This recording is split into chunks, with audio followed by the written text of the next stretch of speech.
Hi, I'm Greg Filson, known from the BXG podcast. You can get that anywhere. I'm here to tell you about really great sunglasses from Ambassador Sunglasses. If you need any kind, any style, they really do a representation. Men or women, you'll find your perfect pair. Good prices, and with my promo code GTPHILS, all caps, you can get 50% off starting now. Yeah, please go ahead, get yourself a pair, get someone else a pair. They're a really good price. I can't recommend them highly enough. I've been wearing the 4 that I've got all the time, and I get compliments all the time. You will too. Ambassador Sunglasses, ambassador.com. Promo code GTPHILS.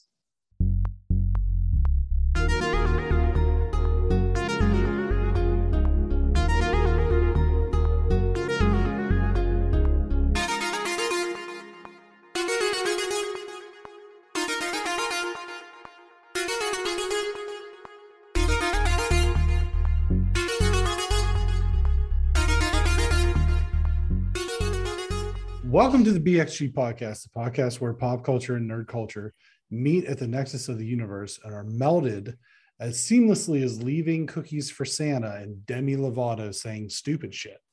I am one of your hosts. Brenton Beswick, alongside my co-host. He's something of a scientist himself, Greg Filson. Greg, how are you tonight? You know, today was a week.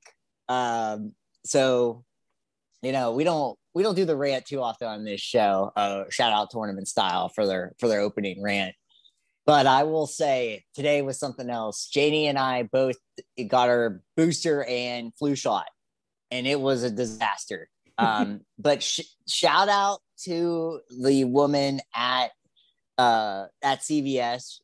She was basically doing a solo stint of this. A guy came and helped her out for a little bit, but like, I didn't get her name, but she was amazing. So CVS in Goleta, on Real. If she's a fan, if she's a subscriber, you're awesome today. That old guy, hopefully he gets run over by someone that yelled at you. Yeah, so that was interesting. It's raining here in Santa Barbara, so nobody knows how to drive. I almost had a lady hit me in her big truck, so that was fun.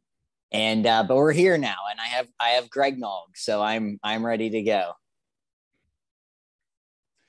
That sounds how are you, Brenton? That sounds vaguely sexual, and I don't like it. I'm fine. I have a lot of I don't know how Greg Nog sounds vaguely sexual, but okay. It just does. I have a lot of anxiety. You know, Christmas with a couple of kids and then getting ready for our vacation and everything. So there's a lot going on, and it's you know, to quote Clark Griswold's dad, I'm having a lot of help from Jack Daniels to get through the next couple of weeks here. But with that being said, we do have, so the main topic for tonight will be Spider-Man No Way Home. Now, if you're a close follower of our podcast, our video review of Spider-Man No Way Home, which will be topic number 1, went live on our YouTube channel on Saturday night. Pretty much, you know, took me a little bit of time to get everything together for it, but after we were finished, I got it together and I got it up. So if you've already watched that, or you're kind of looking for a spoiler-free version of that, you know, the first, I don't know, 10 minutes or so of that conversation is spoiler-free. If it's Christmas Eve and you haven't seen Spider-Man No Way Home, what the hell are you waiting for? Yes. If this is a podcast that you're listening to and you haven't seen Spider-Man No Way Home, you're either one of our relatives or there's something wrong with you. Right. But a little bit of, you know, the weekly rigmarole. BXG podcast publishes every Friday at 9 a.m. on Podbean, Apple Podcasts, Spotify, Amazon Music, Google Podcasts, and all the podcast services around the world. Spotify now has a star rating system. So if you listen on Spotify, hit that 5 stars. 5 stars, 5 stars. and give us a referral to someone as well. You can catch us on social media, facebook.com/BXG podcast, Instagram @BXG podcast, @GTFills, @Y2B, Twitter @BXG podcast, @GTFilson, @Y2B, and over on our YouTube channel. We are doing the first round of voting for the BXG Awards for the listener portion is completed. And as I get it up here, I'm going to tell you who's in the lead after one round of voting that was conducted on Tuesday, I think. Maybe it was Monday. I think it was Tuesday. But we have those with eight categories, 9 categories. I'm not really sure. Multiple categories. Yeah, it's 8 or 9. Okay, here we go. So in the lead for favorite male actor right now, it's a split two-way tie between Idris Elba and Daniel Craig. For actress in a movie, it's also a two-way tie between ScarJo and Florence Pugh. Actor in a TV series is a split between Jeremy Strong and Matthew McFadden. Actress in a TV series currently in the lead is Elizabeth Olsen. Scariest scientific revelation. Two-way tie between the bioluminescent shark and the giant phantom jellyfish. Best song right now sits John Mayer, Last Train Home is in the lead. Wow. Best album, Olivia Rodrigo, Sour. Best TV show, Secession, and best movie, No Time to Die. That's where all the listener votes stand. We're going to run those out 2 more times. Keep voting, even if you've already voted. We want to get as many submissions as possible. Daniel Craig, if you're listening and you'd like to come on to announce an award, hit us up. You heard us at the beginning where to go. So I know he's probably thinking about it. I may try to. I have the results for who won, like the panel votes. Yeah, I'm waiting on one person to submit them, and once I have those, I may send a message to the winners and say, hey, if you want to send us a pre-recorded message, be amazing. I'd be happy to play it for you. Yeah. Unfortunately, I think the people who likely would have done that aren't going to win. So that might, sure. Listen, likely we'll to shoot have our done shot. that. Likely to have done that means maybe a 1 in 10,000 chance. Right. But to quote Lloyd Christmas, telling me there's a chance. You're saying there's a chance. So we have a good show tonight. We've got food review, which will be very exciting. We're going to do our top 5 Christmas movies. We've got Hawkeye season finale and season wrap up, and then Demi Lovato's in the news for saying weird stuff, and then of course pop culture potpourri. So we're going to begin here with Spider-Man. Will be the first section, and then we'll move on to Hawkeye. Topic number 1 will be available on the podcast. It'll be topic number 1 for the podcast, but for the sake of timeliness, we are recording on December 18th, our Spider-Man No Way Home review. So the way we're going to do this, we do most of our movies like this. We're going to do at least the big ones, right? We're going to do spoiler-free, just kind of general thoughts. Then spoiler thoughts, we'll give a high sign, all that stuff. Then we'll talk a little bit about where we think the franchise goes from here, and then we'll just kind of talk about the mid and the end credit scenes. So Spider-Man No Way Home. What are your, well, let's see. I know it right away. It was the top Rotten Tomatoes of any Spider-Man movie. Yeah, second biggest Marvel movie other than Black Panther had the highest approval rating on Rotten Tomatoes. So it's at I think 94. it's 94. Yeah, it's at 94 currently on Rotten Tomatoes. And I mean, the biggest probably, I think it can be, I don't think it's unfair to say the biggest movie this year. So, I mean, this was the most anticipated movie of this year. Yeah, I think so. With all respect to, you know, Dune and The Matrix and some of these other, you know, Fast 9, No Time to Die. This was the white whale that, and I think I don't have any numbers. I'll look them up kind of as you're doing your spoiler thing. I don't know how it's been so the pandemic is raging, and this is the best Thursday opening ever. 44 million. Yeah. So take that into consideration as well. But spoiler free, what did you think of Spider-Man No Way Home, the end of the Home? We'll just call it the Home trilogy. The Home series. That's what I'm calling it. Yeah. We'll have an away series with the next ones. But my number one thing was it was awesome seeing with the pandemic raging at this point. This is just part of our lives now, and if people think differently, then whatever. If you don't want to go have fun at the movie theaters, that's on you, not on anyone else. You can get vaccinated, you can do all these things. So it was awesome going to the theater. We went and saw it Thursday night at 8:15.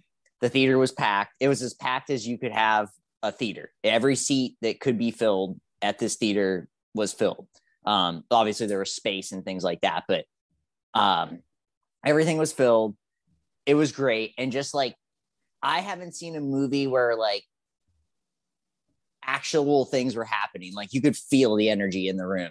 Everybody was pumped. People were talking to each other, you know, like strangers. So that was awesome. Since Endgame, I haven't seen anything like this. And then, you know, spoiler free, it to me was better than I expected. I had way more fun than I expected. It hit me in a way as a Spider-Man fan that I wasn't expecting either. As he's either my first or second favorite Marvel character. That fluctuates. I mean, it's him or it's Captain America. And then I really like how it's setting us up going forward. I really, really enjoyed the twist of, okay, well, you know, we'll get into the spoiler, but where it's going, I'm excited about. I think it's really cool. I thought it was just like Marvel's kind of hitting this thing with Hawkeye in this, where it's just funny enough that it has to be, but when it's serious, it's super serious. And the other thing I'll say before you jump in, Tom Holland acted his ass off in this movie. I will 100% say, like, when he had to actually act, I thought he was really, really great. So spoiler free, I really enjoyed it. Like I said, it's been the most fun I've had in the theater since Endgame, far and away. And I've seen other movies I really like in the theater, but this one was just, you know, it was a phenomenal experience to see with people who are engaged and ready. Mm-hmm. Yeah. This movie sucked. Let me give you all the reasons why. No, I'm just kidding. Obviously. Well, maybe not obviously. I think I probably sold it pretty well. You did. It was so funny because I was thinking while watching this movie, I was like, somehow Brenton's going to figure out a way to hate this movie, and I'm not sure where. Well, I do think when we get into the spoilers, there's a couple plot holes, and I think that we'll talk about it, but I think there's potentially a few plot holes moving forward. But with that being said, spoiler free, I actually kind of come hat in hand, because I have said the first time we covered Spider-Man 3, it didn't have a title yet. It wasn't called No Way Home. It was just the next Tom Holland Spider-Man. Was episode 2 of the BXG podcast, and we're on episode 66. I've said from the jump that I didn't think that they should do a live action Spider-Verse, because the animated version is perfect, and it would be a very difficult challenge for them to meet those standards. I also have said that I didn't think I had concerns, right? I had concerns, and I really feel like they were all alleviated within 45 minutes of this long movie. It's 2.5 hours long, right? Felt quick though. Honestly, to me, felt very quick. There were times where I think it actually lagged a little bit. And like I said, I do think that there were a few plot holes. Sure. And so I can't say that it's a perfect 10. I don't think that it is. I think that it's on the level of the best standalone movies. I think it's on the same level as Ragnarok. I think it's on the same level as Winter Soldier. I think it's on the same level as Black Panther.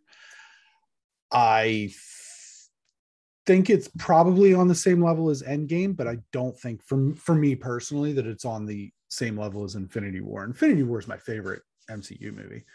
You and I are pretty much on the same page with this. I 100% say this is funny where we don't normally agree. Mm-hmm. I feel exactly the same way. Yeah, Infinity War, like I said, Infinity War is my favorite MCU movie, but it's also a completely different animal, right? I mean, as is Endgame. So, and the other thing that I would say is that we kind of poked fun a little bit at Tom Holland and the marketing for this. As they said, it's going to be the end of a trilogy. It's brutal, sad, blah, blah, blah. It was all of those things. Yeah, it was. And they didn't pull any punches. And I thought that they did an excellent job. I would say the ending of trilogies in all of these films that have had 3 movies. So what? Iron Man, Captain America, and Thor. They all end kind of sad. Yep. And this kind of continues in that that I think this was the saddest.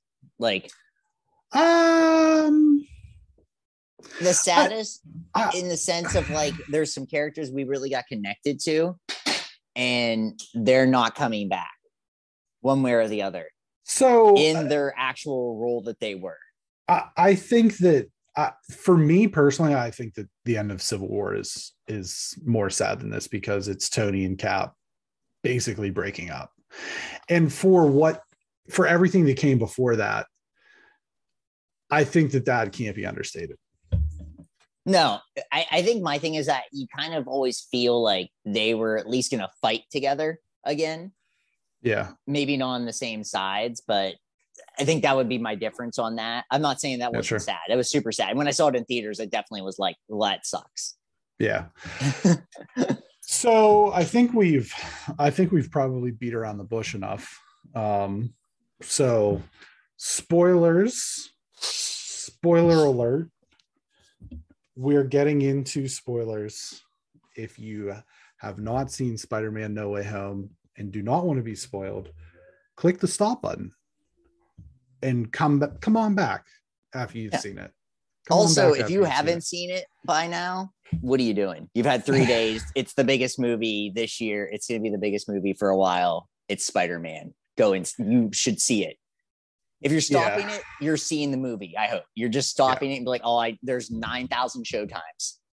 Yeah, see the movie. They showed it where, I mean, so I think this is probably important to talk about a couple things.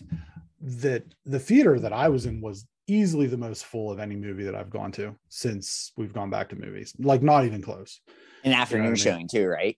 Yeah, 1:30 p.m. They showed it, and they were showing it every half hour. They had it in 4 theaters. They had it in 4 of the 12 theaters. So again, put this into perspective. Second best opening day ever behind Endgame. Yep. Second best opening day ever behind Endgame and ahead of Star Wars The Force Awakens. And we're looking at a 3-day total between 242 and 247.5 million, which would make it the 4th highest US opening of all time, following Avengers Endgame, Infinity War, and Star Wars The Force Awakens. So there is a little bit of that, like lag at the end. Yeah. But this movie is going to be the first pandemic movie to make $1 billion. Yep. And I don't think that is a stretch to say that. You know what I mean? With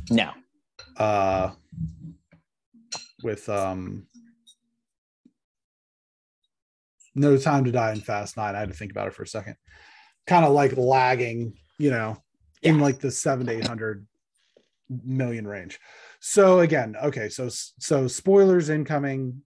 I'm gonna get this article out here because it's distracting me a little bit because I keep like looking over and reading it.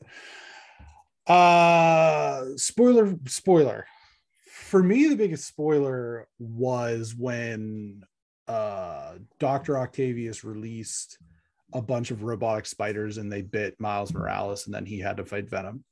Right. That was crazy. That was so like crazy. Did not see that coming at all. Yeah. I didn't even see it happen because it didn't. No, it didn't happen. No, it didn't happen. But there you go. What a scene it was. Threw you off the scent. So, okay. Spoiler thoughts. When May died, that was a lot. Mm-hmm. And that's where I was talking about like Tom Holland actually acting his ass off. Like that was him actually like getting emotional, really like he actually sold it there. That was a bummer, and that will continue to be a bummer forever. It's because she's the most likable of any of the people that's been in any Spider-Man movie that was a May character, and by far and away, so it's Marissa Tomei. And so that really was a bummer. I mean, even though we really thought Andrew Garfield and Tobey Maguire were going to be in it, when they showed up and the way they showed up with Ned using the ring was awesome. I mean, because I think that's what made it so cool is that Ned got to be cool, and have magic. And then we get Toby and we get Andrew Garfield. And the fact that they were so cool in the movie, not that they're not like cool actors or whatever, but they were so with it. Like they were so in the universe of it. And the jokes, my favorite of all the things was the cracking of the back when Andrew Garfield cracked Tobey Maguire's back. I thought that was great. There's just a lot of like really good things. When they found out that Toby shot it out of his arm was also just funny. Like, how do you make it? Which was funny because leading up to this, that was a meme. Yeah. Like for months, you know what I mean? Yeah. And so that was funny. The fact that at the end, Peter Parker sacrifices it all to Peter Parker. You're going to need to be more specific with it. Well, our newest Peter Parker, Tom Holland, sacrifices it all, his entire life. I mean, the thing was that he already lost May. And so only really the two people, and he's lost Tony Stark. Right. So, MJ and Ned are the only people that care that he exists.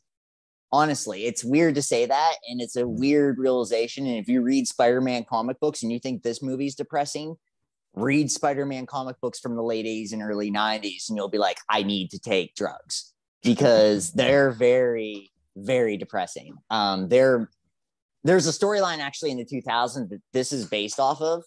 But it's like One Final Day or something like that. One Final Day. It's similar in this vein. A lot of people hated it.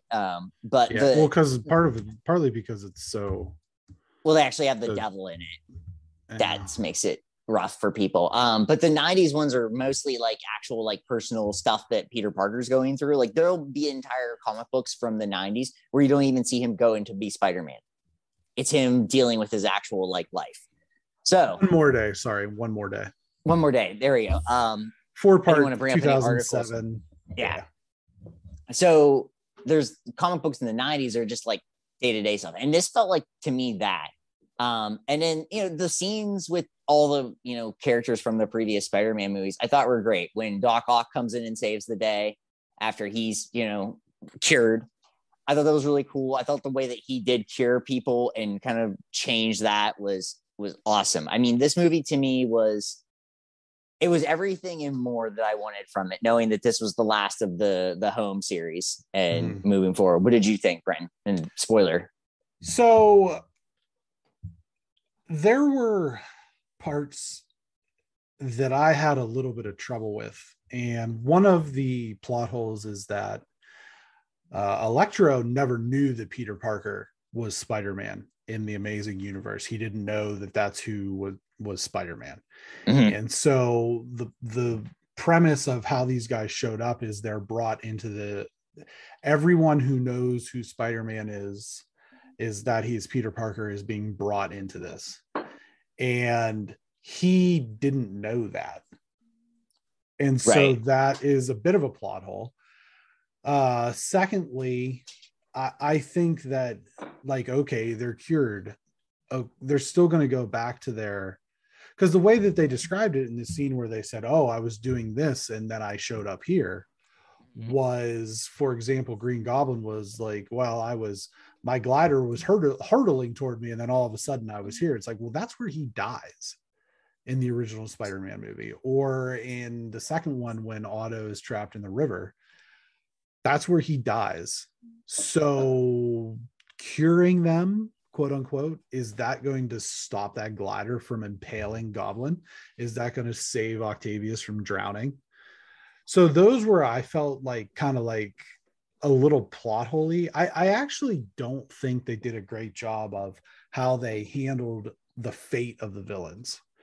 As opposed to, I thought that they did a really good job of representing those villains towards what they were in their original series. You know, Willem Dafoe did a great job of having the split personality.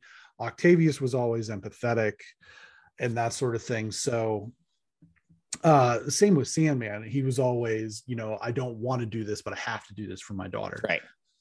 I'm not as familiar with Lizard and Electro from The Amazing Things, but that was kind of the thing for me that was like, it was necessary to quote unquote cure them because it validated May's message. But then the question after that kind of became, well, now what? And so do they go back and they die? You know what I mean? It's just like, I don't know, because they all seem to be coming in at the point of what their final fate was. Aside from that was the only thing that I didn't really care for. I just kind of thought that was like, they didn't clarify, and I had a problem with that. And the other thing that they don't clarify per se is when Doctor Strange says, okay, this is the spell. Everyone on Earth is going to forget that Peter Parker was Spider-Man. Right? Where does that leave Captain Marvel, who knows that Peter Parker is Spider-Man because of the scene in Endgame? Hi, Peter Parker. You got something for me? Where does that leave the Guardians of the Galaxy? Because they know who he is. They fought with him on Titan. I think that's probably going to get clear. I actually think that is not a plot hole. I think that's intentional. Well, as of now. Right. I do think that's it becomes a plot hole if they don't explain it. Right. So that's an issue. Or at least it could because that was actually something I thought about in the moment, because he specified Earth, and I literally my thing was Nick Fury. That's actually what I said. Because Fury's not on Earth. Right. He's off. And they made that very clear in the movie too, that he wasn't on Earth. So there were two things where it's like they said Earth with Doctor Strange, and they made sure they say that Nick Fury wasn't on Earth. Right. So I think that is maybe intentional, but we'll get into what we think going forward. We'll see. I mean, it's a possibility that Secret Wars, that could be, you know, but I mean, overall, I mean, I thought the movie was great. I think that was it fun? Did you get to have the same kind of fun? Like, was your theater going? Not really. Okay. Not really. I think probably opening night for me was like probably the reason why it was a little more nuts at night. You have a lot of like teenagers, stuff like that. Right, so I think and there was like good cameos or like mentions like Charlie Cox coming in as Matt Murdock being Spider-Man's lawyer. That was very cool. Which was rumored, like widely rumored, that would be where he would make his first MCU appearance as Daredevil. When he caught the brick. Yeah, that was cool. So there was that. And when Jamie Foxx says that, I always thought that he even like acknowledges the fact that he didn't know who Spider-Man was. Yeah. He's like, wow, you're a white guy from Queens helping people. I always thought that hopefully there's a black Spider-Man out there somewhere. I think that was obviously cool. a nod towards Miles. Right. But I mean, I think when it comes to these movies, right, superhero movies, there's like certain signature things. There's Wolverine getting the claws out. There's Cap throwing his shield. There's Iron Man doing the repulsor thing. There's Batman brutally beating the shit out of people. And then there's Spider-Man swinging, right? Yes. And so I made the remark with when we did the MCU thing about Spider-Man swinging through everything in the fight on Titan with Thanos. All of the Spider-Man swinging stuff is cool, and him doing in the mirror dimension with Doctor Strange was very cool. That's so cool. That sequence was obviously amazing. Special effects looked great. Anytime you get into that with Doctor Strange, it's like being in a kaleidoscope.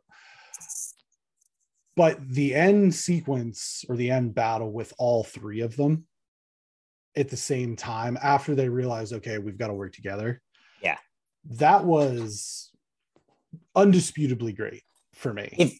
If you didn't get chills or feel something when all three of them land. Yes. I mean, pose or whatever. Yeah. And pose, like, that's cool. I don't care who you are. Like, that was cool. The other thing I want to say, because I know I'll forget if I don't say it right now, is you and I talk about, we always want Batman to be a detective movie, at least one. Right. This time we got to see Peter Parker be smart, actually smart. Yeah. He uses geometry to figure out Doctor Strange's maze thing. They actually go in the lab, the three Peter Parkers, and figure out formulas. I thought that was so cool. Being someone that likes math and likes, this kind of thing, was like, we finally get to see Peter be smart. Like, that was so cool to me. I thought, I was like, am I the only one thinking this? Do I think it? Like, I was literally sitting there thinking, like, wow, I could just watch like a half hour of Spider-Man just being like Peter Parker smart and just take a math test. Like that. It's just like, I thought that was very cool. So it made me think of with our Batman thing. It's like, it's cool to see smart Peter Parker. Right. Yeah. I mean, outside of that, I don't know. I mean, there was emotion, obviously. The ending, and this kind of gets into the next bullet point. Where's the franchise go from here? It makes you wonder. So at the end, when Ned and MJ they don't know who Peter Parker is. Right.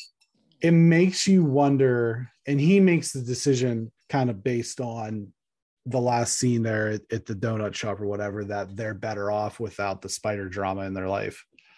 It makes you wonder if they're just going to cast those characters aside completely and bring in a new love interest, a new kind of sidekick, and that sort of thing. I think they probably will. I mean, well, you got to have, why is his name escaping me all of a sudden? James Franco. Harry Osborn. Harry. Yeah. You got to figure that you're going to have Harry Osborn now that he's in college. Mm-hmm. Well, is he going to be in college? Because he's getting ready to take the GED. Well, I assume he'll be in college at this point. He'll get the GED and he'll get that taken care of, and he'll go to college. Maybe he'll go like community college or something like that just to get past everything. But yeah, I mean, I think Harry has to be in the next movie. I feel like there has to be an Osborn.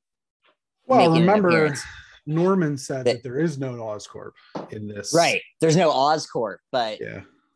Maybe this is the trajectory where we get, an Osborn in the movie, whether that's, a major thing. But I thought that, I don't know. What I like is, and this will sound weird because I love having Zendaya and I love having Ned in the movie. Yeah. You do kind of have to move on at some point. And we had 3 movies with them. And this, allows us to have a Gwen Stacy, possibly Gwen Stacy as an interest. There's other things that can happen for Peter, or just a Spider-Man solo movie where he is just Spider-Man and trying to be the friendly, the friendly neighborhood Spider-Man, saving things, and no real emotional connection until like halfway through a movie, instead of having like his friends by his side. Because a lot of times with the Spider-Man stuff in the comic books is that it gets super real and lonely. And that's kind of where we're at now with Spider-Man. So let me give you this possible lineup. We've done the MJ thing now twice. Yeah. Right. We've done the Harry thing twice. Right. He was in Amazing. And we have done Gwen Stacy. Gwen. Right. So let me throw this at you. Instead of, and this is kind of where I went when we started talking about, because we already know that Holland's doing another 3 Spider-Man movies. What if instead of the Harry Osborn character, we finally get Miles? Because they've been teasing it. Oh, that'd be awesome. Teasing it. Yeah. Since Far From Home. Or I'm sorry, from Homecoming. They've been teasing it. We know that Donald Glover is out there as Uncle Aaron, who is the Prowler. Right. So I'm kind of, especially when we get into the end credit scenes, I'm sticking with my thought that the next movie is going to be Spider-Man and Venom. And then I think after that, maybe we get intro to Miles in that movie. Yeah. And then the next 2 are Miles. And then in the third one, Miles takes over for Peter. I'm of the mind with that. Here's where I'm at though. Let me throw this out there rather than Mary Jane or Gwen, Felicia Hardy. Black Cat. Oh yeah, that'd be good. That'd be awesome. That would be more. That'd be more of what this movie this series would be too. Yeah, a character not as well known. Right, and they haven't thrown that out there. There's still talk of like Morbius coming in, but I think Morbius would more likely come in with Blade than it would with Spider-Man. And then there's been talk of even Kraven the Hunter thing crossing over as well. Because we can't just think about, Miles is obviously, he's out there. There's still a lot of villains. And the fact of the matter is there's still villains too. There's still Vulture's out there. He doesn't know who Peter is, but he knows Spider-Man. Scorpion's still out there, same thing. Shocker's out there, same thing. They're still running around. Well, they're probably not running around because they're in jail, but and we already know we're going to see Toomes and Morbius. So that is on the table as well. That's what I would say. I mean, that's what I would think is we're looking at probably, I think we're going to get Miles in this next trilogy. And then I hope so. I think it would be cool to do something that's not Mary Jane or Gwen. Try something else. Try something different. I think Black Cat is so much like Spider-Man's version of Batman's Catwoman. Right. They're very similar, not only in obviously they're cat people, but also that they are kind of like on again, off again. Yeah. Right. So, I mean, we'll jump because you mentioned Venom, the credits, the end credit scenes. So we see Tom Hardy. Yes. And he leaves the symbiote behind. A little bit of the little touch. What do you expect with that? Because the question is since he's gone, is it still Hardy playing Venom? Right. In the MCU. But I also think that this opens the door for Black Suit Spider-Man. Yeah. But I also don't want them to do Black Suit Spider-Man. I don't want Black Suit Spider-Man. Because they already did it. Right. They already did that with Toby. And now that they are basically acknowledging that these things are all mixed together, you know what I mean? It would be dumb to kind of rehash that specific plot line.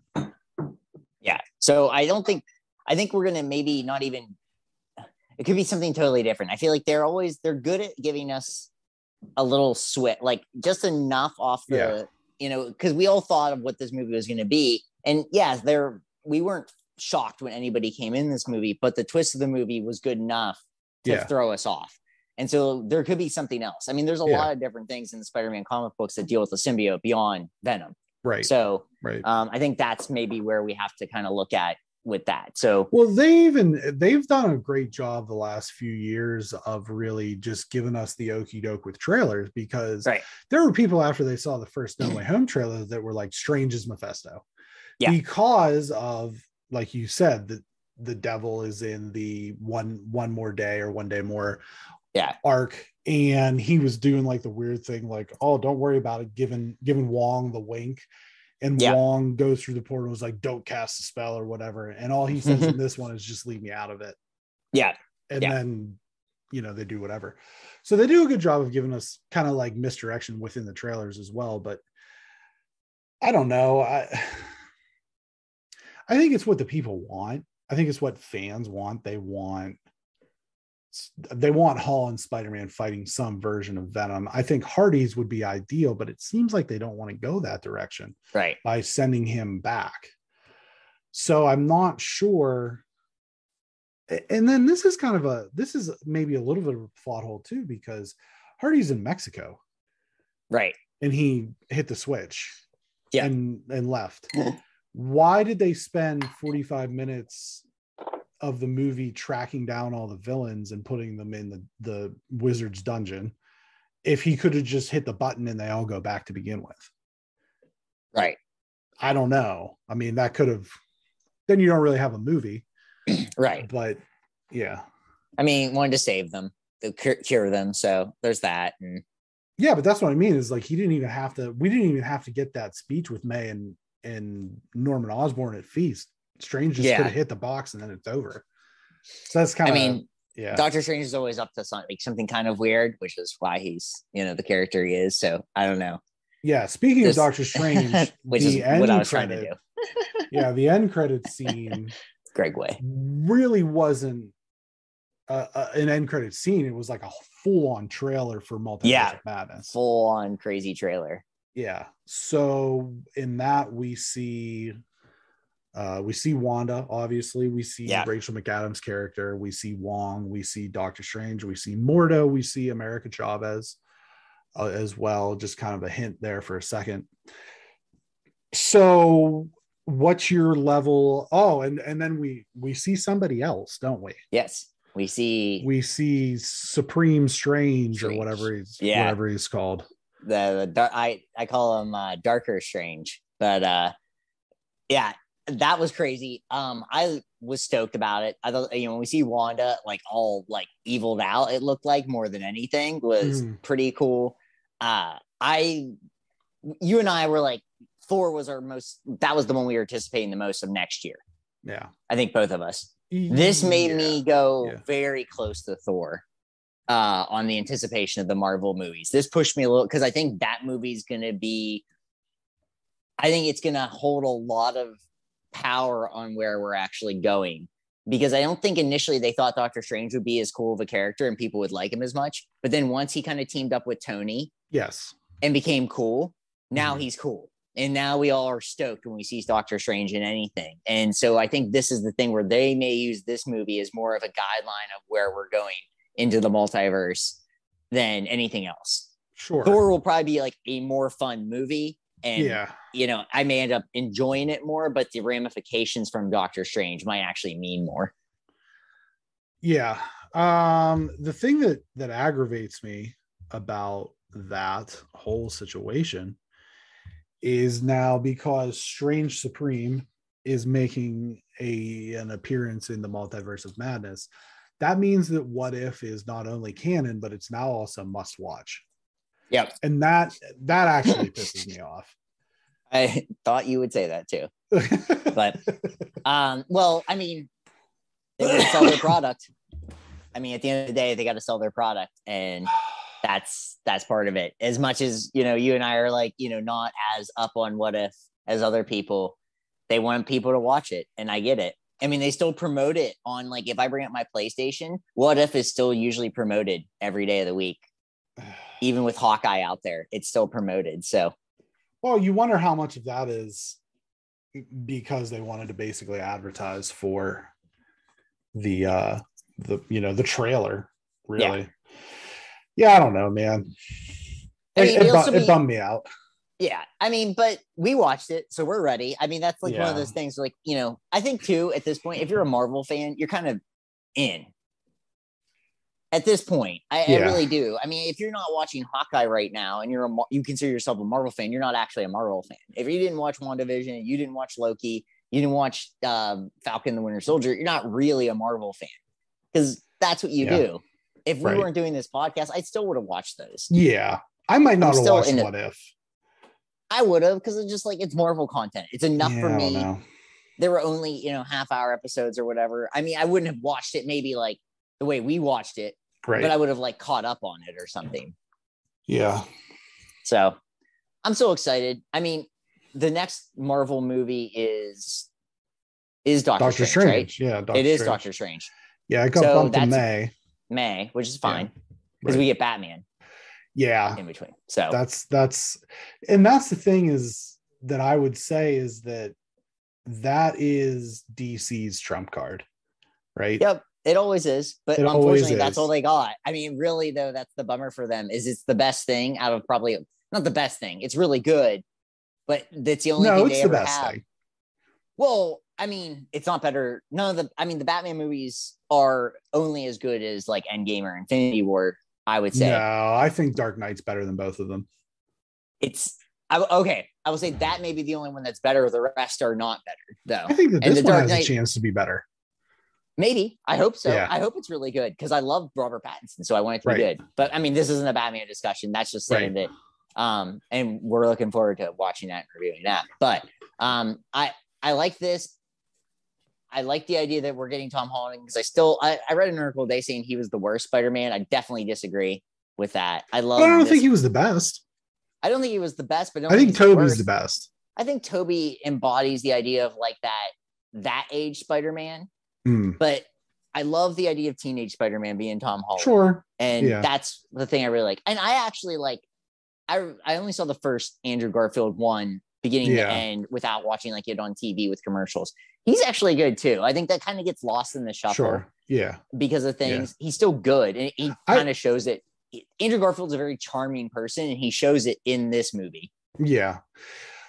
I haven't seen those, like you said. I've seen bits and pieces of them, so I can't speak to them with any degree of like knowledge or expertise. But from everything I've read about those movies is that they were kind of the victim of kind of like what Marvel's doing now, where they were trying to set up the future in the moment, but they don't have that sprawling kind of thing that, they didn't have to worry about that in the same way that Marvel has to worry about setting up everything.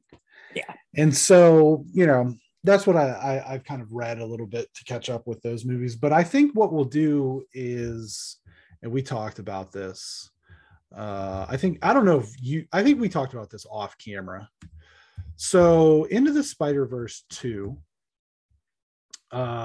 releases, or I'm sorry, it is Across the Spider-Verse Part 1. It's still Into the Spider-Verse First 2, but it's Across Spider-Verse Part 1.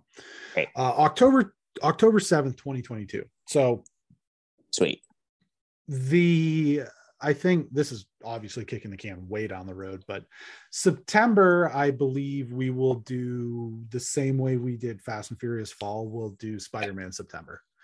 And so we'll do the 3 Tobey movies, the 2 Garfield movies, all 3 Holland movies, and then also Spider-Verse. So let me ask you this question, and we'll do that kind of in preparation for Across Spider-Verse Part 1. Do you think this was a better Spider-Man multiverse Spider-Verse movie than Into the Spider-Verse?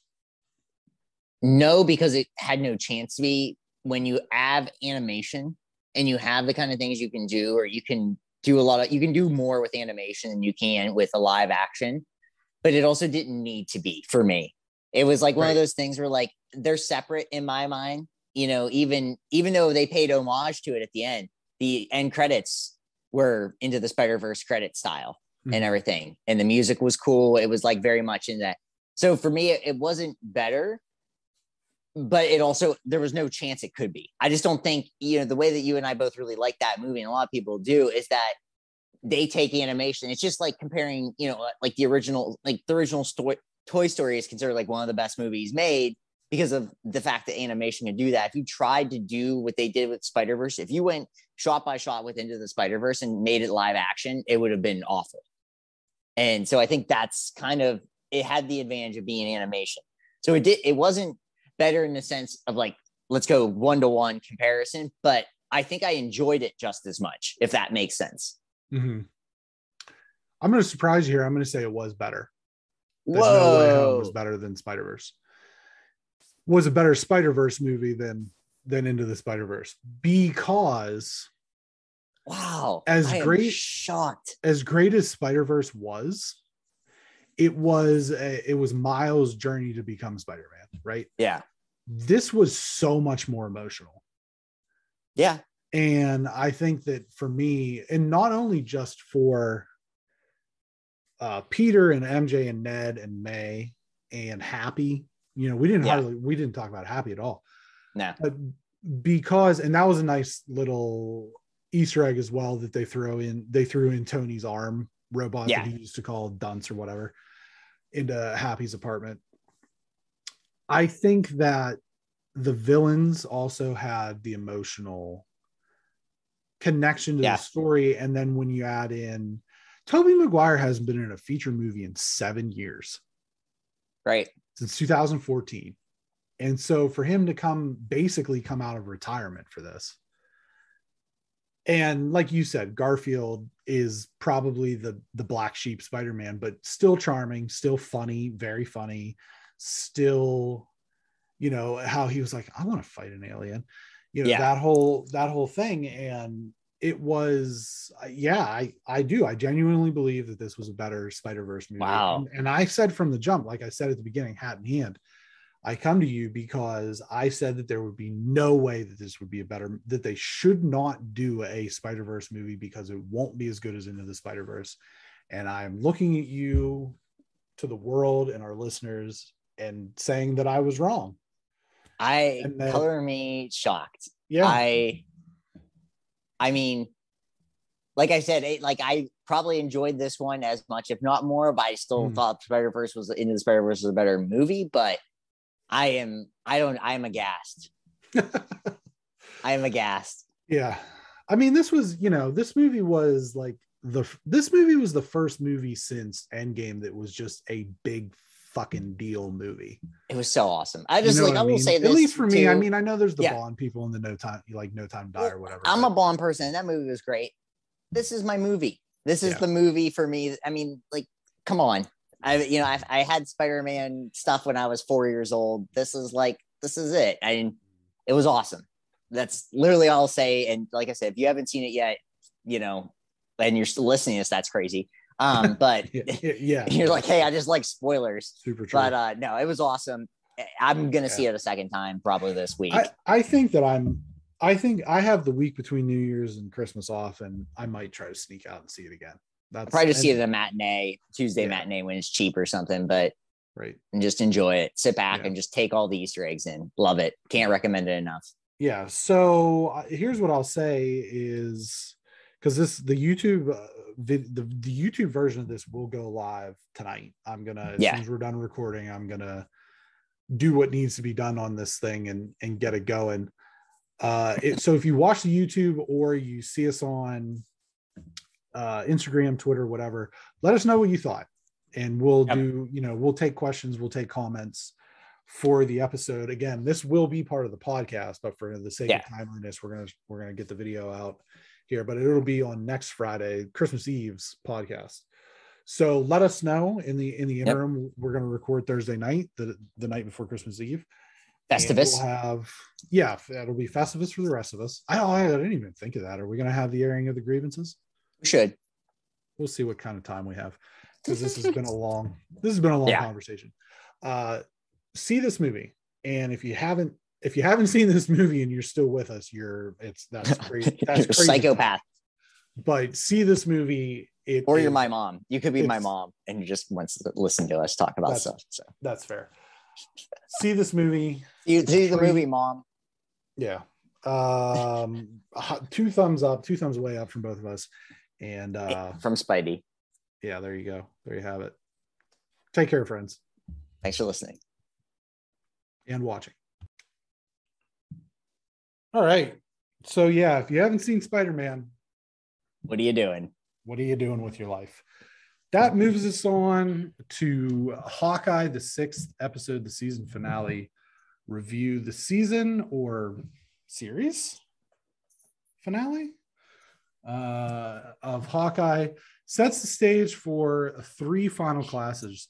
Vincent D'Onofrio's Wilson Fisk demonstrates his immense menacing grimace over Eleanor Bishop as we learn that she has had shady dealings with him for years. Clint and Kate crash Eleanor's Christmas gala, but so do the tracksuit mafia as Kate and Clint square off with the tracksuits with a healthy dose of Yelena coming for Clint. As the pair dispatch the Rena-Thugs, Maya comes for Causey. Clint and Yelena do battle, and somehow Kate winds up one-on-one versus Kingpin. But this is, at the end of the day, a Disney show, so the good guys win. Kate uses her mind rather than brute force to take down Fisk. Clint expresses his survivor remorse to Yelena, and they have a happy, huggy moment. And Maya takes down Causey before confronting Fisk. She fires a shot off camera, and we are left to wonder his fate. Meanwhile, Clint does make it home for Christmas with a new dog and a new partner. There is also a mid-credit scene from Rogers the Musical. So, thoughts? Well, we're like the entire time, we're like, every episode gets better and every episode, makes me like this show more. And this did the same thing. I love this episode. It was 52 minutes, I think. And without credits. Without credits, yeah. It was an hour and 1 minute. Flew by. This episode was faster than any 30-minute episode of like most other things that I watch. And I was like sad it was over. I'm like, well, this has to be near the end at this point. And I'm like, oh, it can't be. There's got to be half of this left. And it was like 48 minutes. I'm like, no, this is an awesome show that did everything. To me, this is, and as much as I love WandaVision, and we both love WandaVision, this show had no slow moments. The buildup was perfect. And you're still wondering kind of what's next in the universe of all of this, which is a different universe than what we've come from with Spider-Man. And to go from the multiverse to the grounded verse, where they're shooting arrows and knocking down trees and Kingpin is just a big dude, throwing people around. It was like comforting in a way. Not that we love Spider-Man and we love, we love No Way Home, but it was just, it was just cool to see that Marvel still cares about this stuff, this grounded universe, because they know that there are fans like us that really do appreciate that. And so I thought this, it had a good cliffhanger, which is Kingpin, did he get shot? I'm going to say no. We don't know what's going to happen with Yelena. We don't know what's going to happen with Clint and Kate. And I just think this is, a really like, and they, it's Christmas, but it's like the bow on top of the Christmas gift. It really like put everything together. And I thought this was perfect. And then to have the Rogers mid-credit scene was, I think, amazing. Yeah, it was just so perfect. It really was perfect. So this episode is like to me, like I said, every episode got better and better. And this was a 10 out of 10 for me on this, what they could have done, what they did, and how they exceeded expectations. So I think that where this series and this episode, but the series as a whole really did well, was that they recognized that this is a character or a set of characters that you can't really do anything overly complex with. Right. And I think that that's where the show found its strength, because, if you look at the other shows, WandaVision, weird. Right. You know what I mean? Falcon and the Winter Soldier, they're dealing with super soldier serum. They're dealing with superhumans. I mean, it's ground and pound, but there's still that element of suspend disbelief because people like Captain America or Bucky or these other guys are running around. Loki was obviously like a fever dream.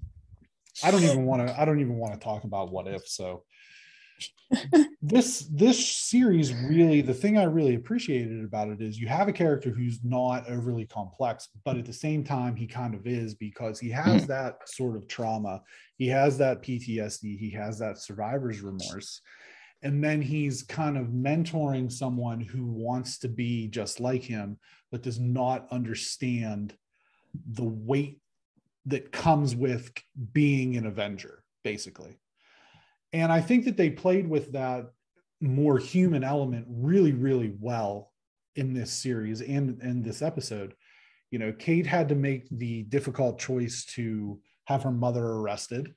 Then she had to make the difficult choice of somehow going to toe with that monster of the Kingpin.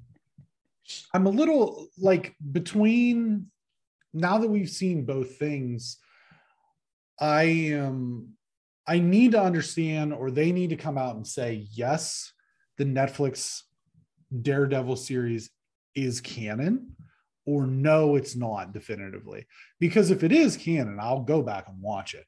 You know what I mean? But if it's not, then I'm not going to be as inclined to do so. But bringing back those two characters in the same week is not a coincidence. No. You know what I mean? So I think that now, granted, Spider-Man was supposed to come out over the summer. So in a manner of speaking, it is a coincidence. But you wonder what lies ahead. Is this the same Kingpin? Is this the same Matt Murdock? We don't know. Just to tie those things together, there's a lot of the episode tied a lot of the loose ends together, but it left just enough loose ends to be excited for what comes next with these characters. My first thought when this episode was over was, can't wait till next week. You know what I mean? Right. Because I'm ready for whatever the next episode is. And I think that that's cool. We're going to see more of Maya with the Echo show. We already know that. We're going to see more of Kate and Clint. They're a very important piece moving forward. We're definitely going to see more of Yelena because she seems to be the one who's kind of taking over in a sense from like Tony as being that sort of like awesome character, but also has like a sarcastic sense of humor. Right. Like she seems to be the closest parallel to Tony at this point. And that's it's Florence Pugh, who's just like a huge star coming in and doing this. So I think that also just really helps. And, it makes it really huge for this. Yeah. And I think the other thing too is, and we talked a little bit about this when we broke down the end credit scene of No Way Home, which was essentially just a trailer for Multiverse of Madness. So we're not going to do a trailer reaction because we've already basically talked about it. Right. There was America Chavez was in that. So now we've seen Yelena, we've seen Kate, we've seen America Chavez, we've seen some of these other characters that all will wind up forming the Young Avengers. So I definitely think that that's the route they're going. And they're going to have this sort of group of OG Avengers between Banner and Barton and maybe Thor to kind of lean on for like guidance or whatever. But I do think that this is the overarching direction of where the MCU is going. I think you're going to see a lot of in these next few movies, not necessarily Doctor Strange because it's only number 2, but Thor and Ant-Man is you're going to see a lot of these sort of older characters, loose ends tied up. Right. So let's talk a little bit about, well, first of all, I also want to give a shout out to Jack Duquesne, who seemed like the bad guy. And obviously that was a great red herring on that part, but then he's like the swordsman or whatever character they gave him a nod to what his character was in the comics. That was pretty neat. That was really cool. But then there was also, we learn who the watch is from. Yeah. And that was one of those things that we kind of hemmed and hawed around about it. And I do believe that one of us said it was probably his wife. And I think that was one of the prevailing theories. That like I think that one of the things about this show that really made it good was as opposed to WandaVision and Loki, especially because there were so many who's going to pop up, what cameos are going to be, is that Mephisto, blah, blah, blah. Like this show was fairly predictable. Yeah. And I kind of thought that was a good thing. You know what I mean? Because they weren't trying to comfort in that. Yeah. They weren't trying to like pull the wool over our eyes or anything. They're just like, here's a show. This is what we're going to give you. And like, it's fine if you're right with your prediction. Right. Because you still were satisfied with it. It's not like we were like, oh, darn it, this happened. Right. I mean, we like the rumor mill was like churning that the Kingpin was going to show up. And then when he does, it didn't like knowing that and it being predictable didn't take anything away from the reveal. Right. Now, I think I said that I wouldn't be surprised if he wasn't in the episode at all. They were just teasing him. Yeah. But then he's literally the first character on screen. And I said to myself, I was like, well, I was wrong about that one. But what do you think happened to what do you think the fate of Wilson Fisk is following the off-screen gunshot? I mean, he's definitely got to be alive. I mean, there's something, you know, he's so big and powerful, and, you know, and you also don't know if, you know, there's a lot of different things where we don't know if she actually wanted to shoot him in the head, and, you know, all these, I mean, you just don't get rid of Kingpin that easily, especially if you've read the comic books. There's just, he seems like he's just this guy, but he just keeps trudging along. And that's, you know, that's his character. So I think he's definitely going to be something, you know. It's hard to say. Like I always said, you know, I've said before that I would like to see him in a Spider-Man movie, because that's actually like the Spider-Man that I grew up with was either Green Goblin, Dr. Octopus, or Kingpin.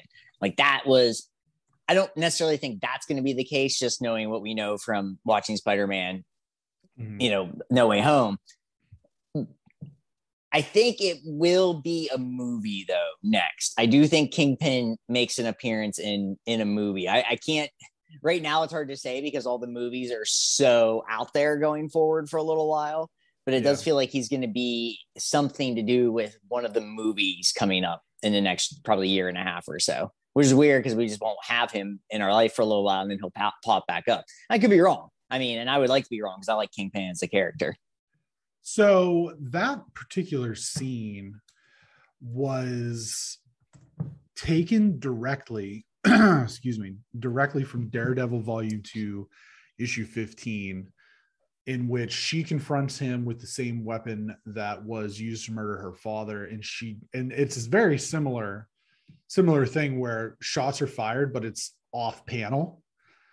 And so the end result there is that he recovers, but he's blinded for a while because she wants to make him have like a similar disability that she has. So I think that that's probably a pretty good one-to-one comparison. Yeah.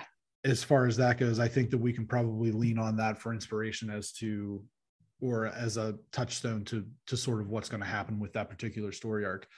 I think that's where I probably expect to see him next, is in the Echo series, or if they get something out with Daredevil somehow before that.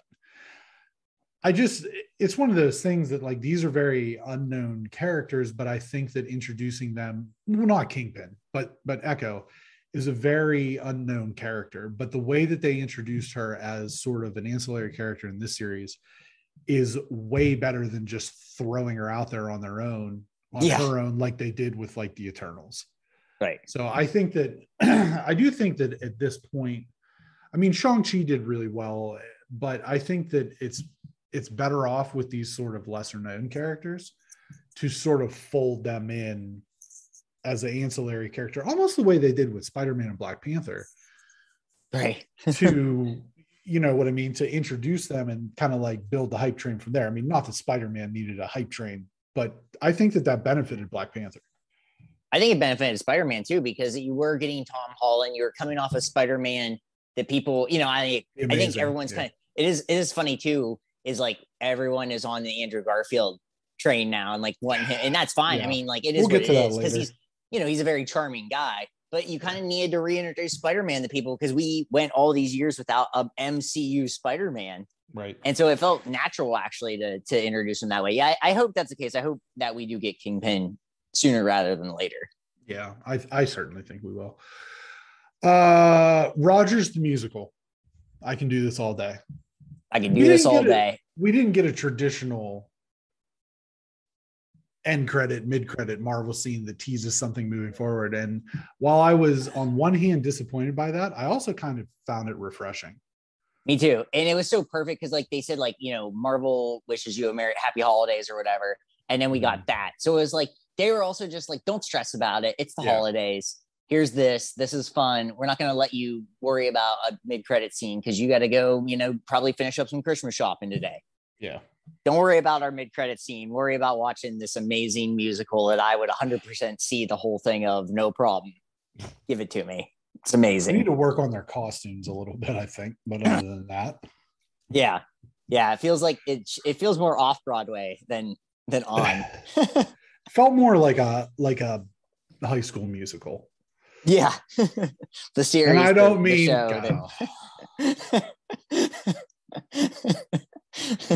Yeah. Exactly. So Hawkeye. as a series, Brenton, where do we stand for you? I I was excited going into this series because I like the character, and it exceeded all expectations for me. Yeah, it exceeded every single expectation. I didn't know. I think I had only seen one trailer, or maybe two, and like I had an understanding of the Kate Bishop character, but I wasn't 100% sold on Haley Steinfeld. I didn't know who the villains in this were going to be. They didn't really hint at much. It exceeded all expectations. I found it to be wonderful in its simplicity, and I think that this is a lesson that everybody at Marvel, and really maybe everybody at Disney, as this kind of expands out towards Star Wars and some of the other properties, is sometimes less is more, and sometimes showing a little bit of restraint can go a long way towards making an excellent product. And I felt like this was an excellent show. 6 episodes. Is it better than WandaVision? Depends on what day you ask me, I would say. But it's definitely, they're right on the same level. Yeah. And, I was seeing a lot of like end of, year show rankings and things like that. And of course, like Hawkeye doesn't count because it's too late in the year. So that's right. But I saw like Loki mentioned in like a lot of people's top 10 shows. Yeah. I think and I'm like, did I miss something on that one? I was like, did I miss something? The show was fine. And, I'm not, but when you compare it to WandaVision and you compare it to Hawkeye, I mean, it just, to me, doesn't even come close. Yeah. I like the show, like I said, just fine. But there were days where like I wasn't that excited to watch it, especially like kind of near the end. I wasn't that excited. Hawkeye was a show I was like pumped. Yeah. Like it was the first thing I watched today. Like I had my coffee and I'm watching Hawkeye. Like that was my thing today. I was like, that's the first thing I'm watching. I have other things I need to watch or read or whatever, but this is the first thing I'm doing because I'm so excited about what will happen. And when it ends, like you said, I was pumped for next week. And I was like, oh, wait, Yeah. So, it's like you said, I think with the WandaVision, it just kind of depends on how I'm feeling that day. If I want a little like out there, I want WandaVision. And if I'm feeling more of the grounded stuff, Hawkeye was what Falcon and the Winter Soldier should have been, but wasn't, in the sense of Falcon and the Winter Soldier tried too hard. Yeah. And this one didn't. It just tried the way it should have. Yeah. And that's another one of those things that I feel like it's the less is more thing, So, but we will move on. So what we have for you here tonight, as this will post Christmas Eve. So if you're listening to this, this is relevant. If you're one of these people, these lazy people who have waited till midnight 3 nights before Santa comes, and you need to be rescued to give the big guy something to snack on as he brings you your presents, we have 2, not 1, but 2 different selections of Oreos. Greg, what do you have there? I have the chocolate peanut butter pie. And I have the birthday cake. All right. Birthday cake, flavored cream, standard chocolate cookie. Now, the way that I like to do this is Oreos are built from milk, right? Agree? Yes. Yeah. And what we'll do is we'll do one dry. If you're one of these psychos who doesn't dip their. Now, are yours double stuff? Mine are not double stuff. They're regular stuffed. Really? Mine are double stuffed. Wow. Yeah. Mine have so they got the vanilla, let's see, graham cracker flavored cookie, peanut butter and chocolate flavored cream. Okay. So normal packaging. It says it's family size. I don't know how small a family you have. Let me get a look at that. Let me get a look at the cookie, of the actual cookie. That's double stuff, isn't it? It's not. Is it? It's not. It doesn't say it's double stuff. Yeah, it's just, I think double stuff is the default now. It should just be the default. Yeah. So let's see that again.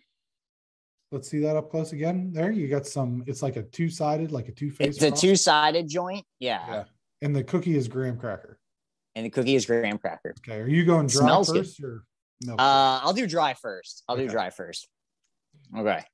All right. Chocolate peanut butter pie.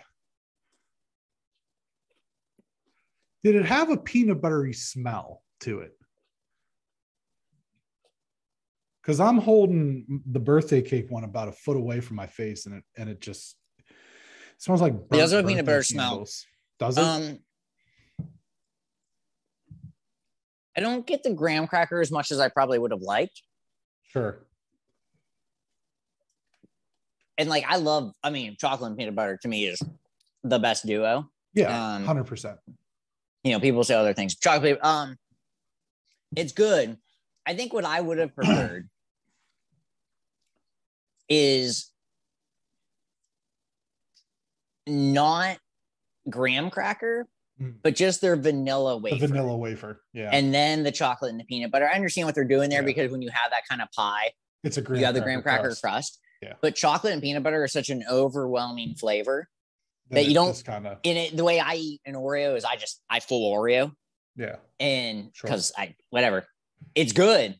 It's very chocolate and peanut buttery. I mean, like if you've had peanut butter Oreos, just the standard peanut butter filling in the chocolate Oreo, it's that peanut butter. So it's delicious. Yeah. Gotcha. And then chocolate filling, if you've had the regular vanilla, the reverse Oreos. Mm-hmm. I mean, it's all there. It's just the graham cracker. I just wish it wasn't graham cracker because I was expecting a little graham cracker and I didn't get as much as I was wanting. Yeah. Now maybe if I'm splitting it up and I eat it like that, I don't do that. Like you're 10.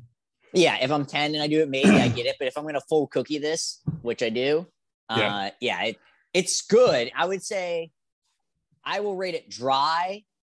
A 7-1 dry. 7-1, Dirk Nowitzki. Got it. Yeah. I just want to say we chose these because we couldn't find a traditional Christmas themed Oreo. And then yesterday, when I was walking through the store and I turned my head to my right, I see gingerbread and I go, son of a bitch. But then I also thought to myself, it's probably disgusting.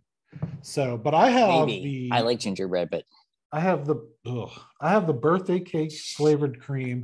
It's the standard chocolate wafer. I don't know how well you can see. I like that.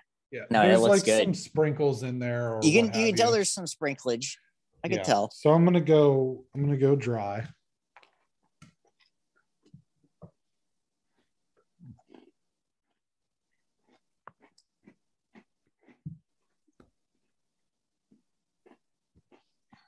Birthday cake's a divisive flavor. I'm not a big birthday cake icing flavor person. Yeah. It's very overpowering. Okay. I was like, if you're going to be under or over. The smell of it is really overpowering. Like I can still smell it in my olfactory glands.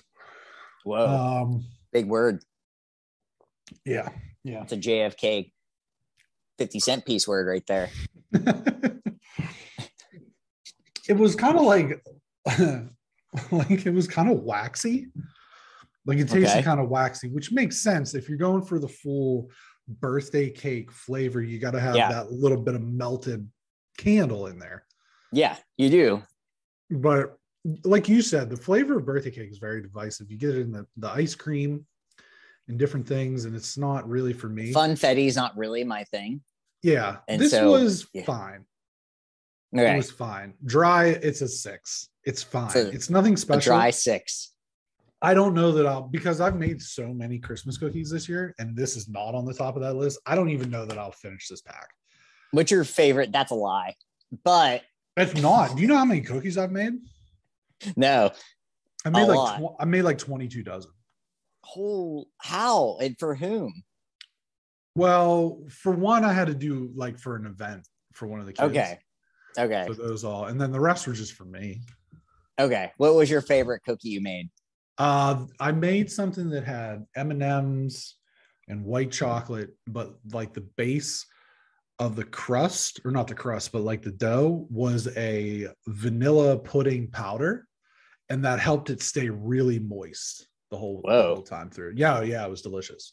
I'm not a big white chocolate person, but that sounds pretty solid. Yeah, I made like a buttercream filled cookie sandwich. I sent you a picture of that. A lot of chocolate chip. chocolate butterscotch chip. So Making any bourbon bowls?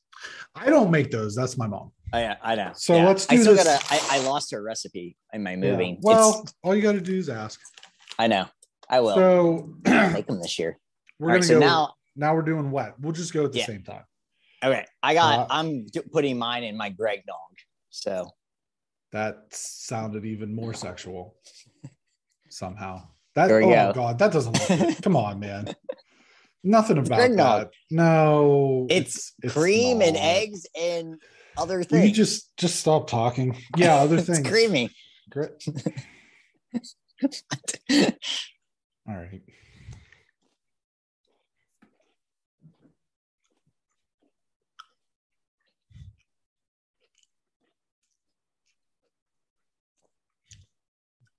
See, in my case, the milk takes a little bit of the flavor away.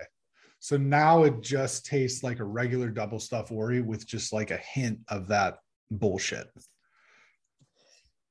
For me, and there, like I said, there's extra ingredients in there. Could you not? The kids are listening. I honestly, even with that being said, it was the same cookie. Just moist. Well, yeah, see, you can get.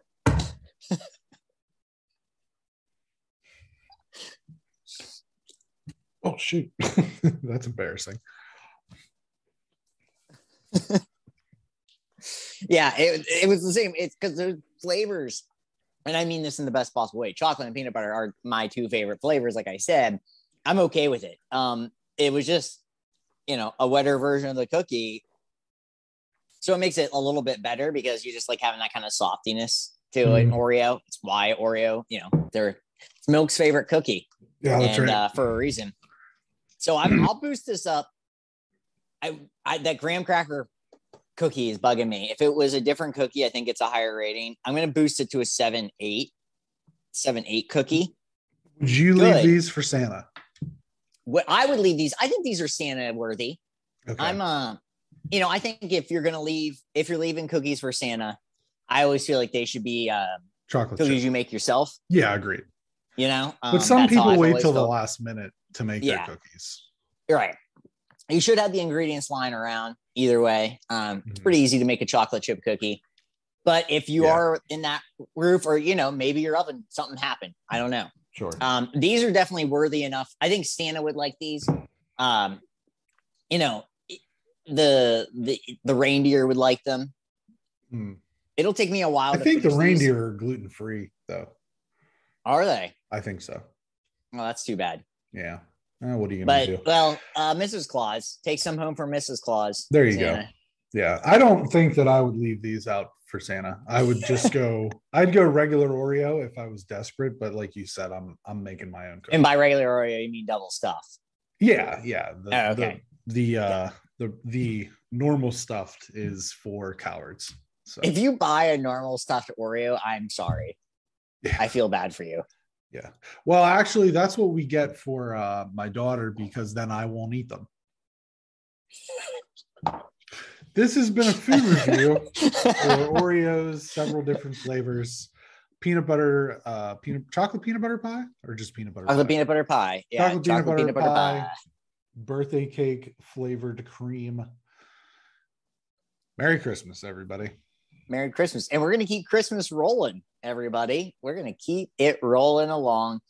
Brett and I had decided in the spirit of the season, and you have a couple, some time before when this comes out, you have Christmas Eve, and maybe you're going a little time to just sit back before you really join in with the family for festivities and you want to watch a movie. So we're giving you our top 5 Christmas movies. Blah, blah, blah. Yeah. So I think, do we want to just go back and forth 5-1? 5-1, yeah. 5-1. Okay. Oh, or we go just all 5, or yeah, why don't we ranking them? Yeah, just do all 5. Let's just do all 5. That'll be fun. Okay. You wanna start us off? Hang on a second. Oh Demi Lovato ghost is now. Yeah, creepy shit's happening.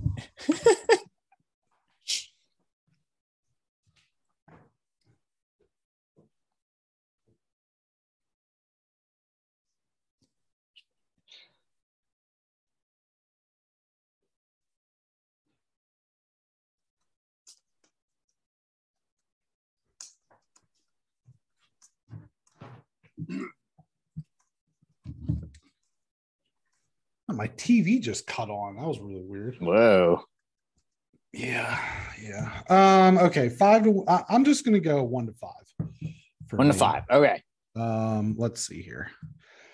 Number 1 for me is a classic movie.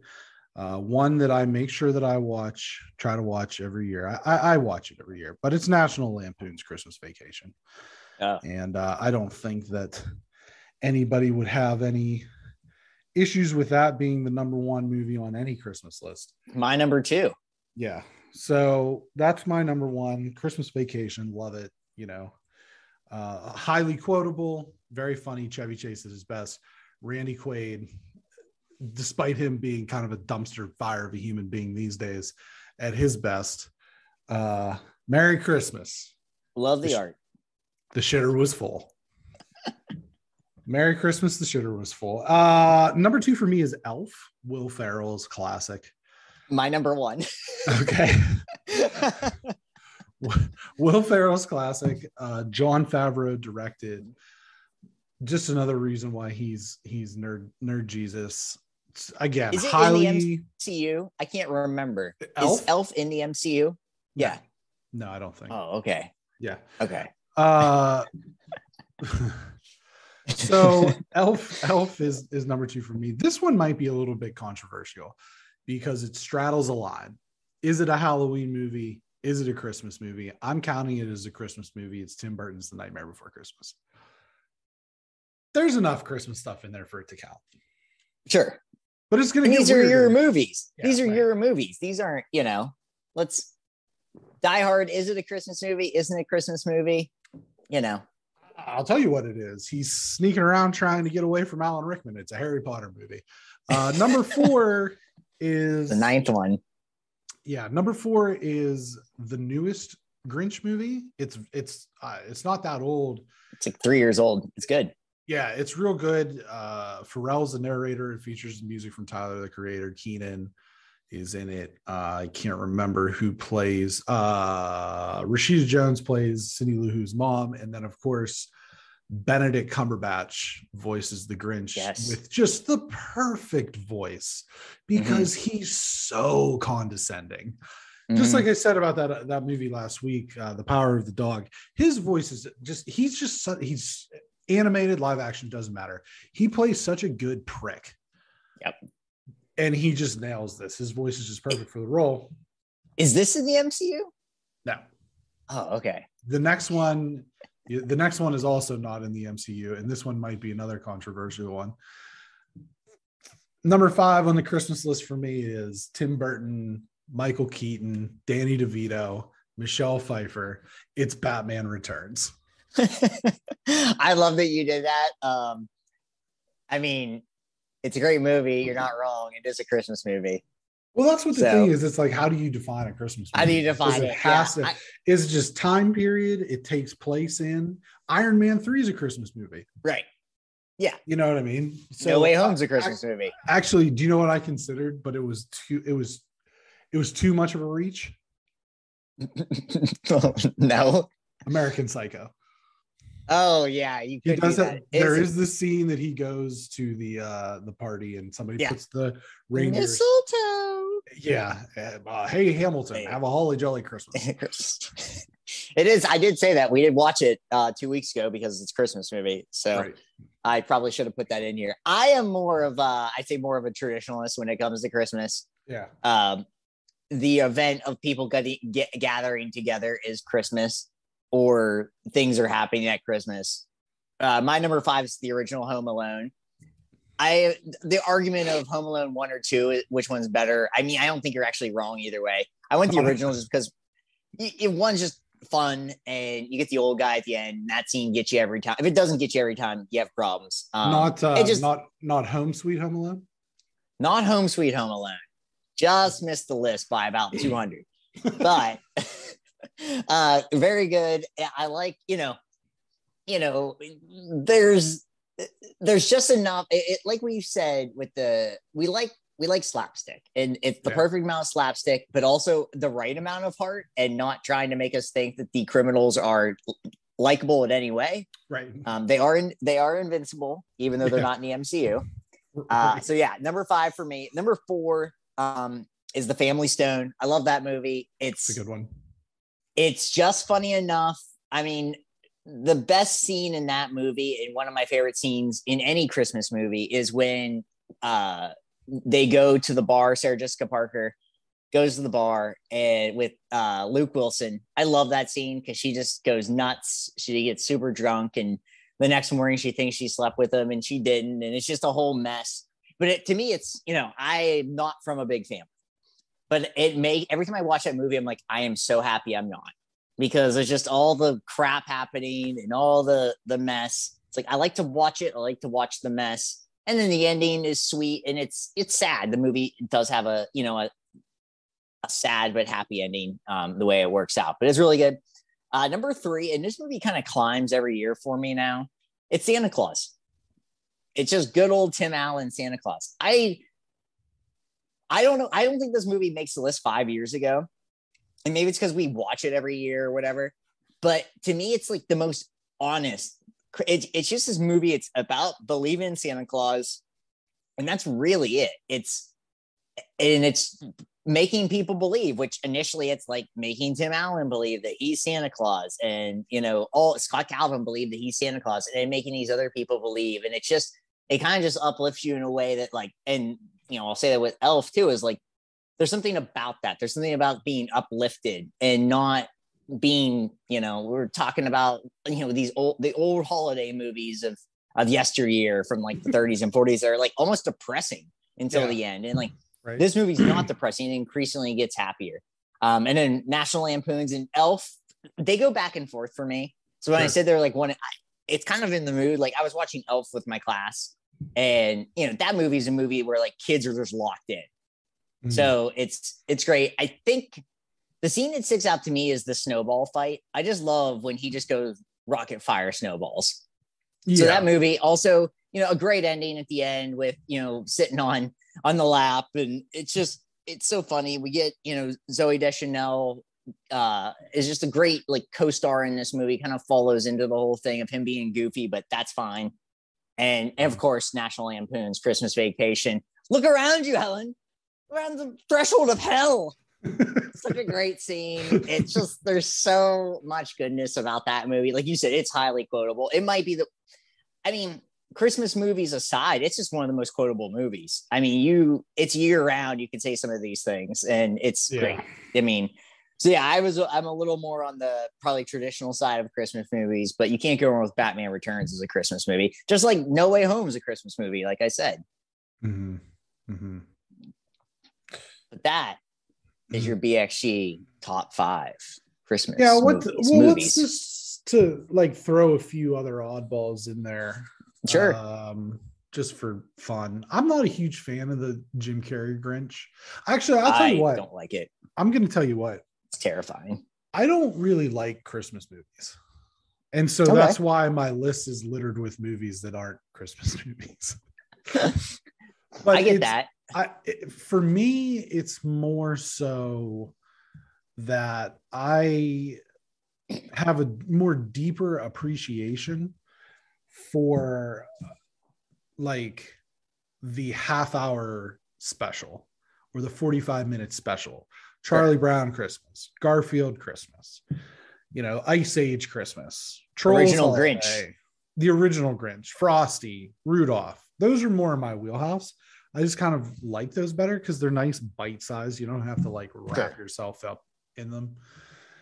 I think it's, but just some other ones. I can't remember which Pitch Perfect has like Christmas scenes where Snoop Dogg does a mashup with Anna Kendrick of Here Comes Santa Claus and I think it's Pitch Perfect too.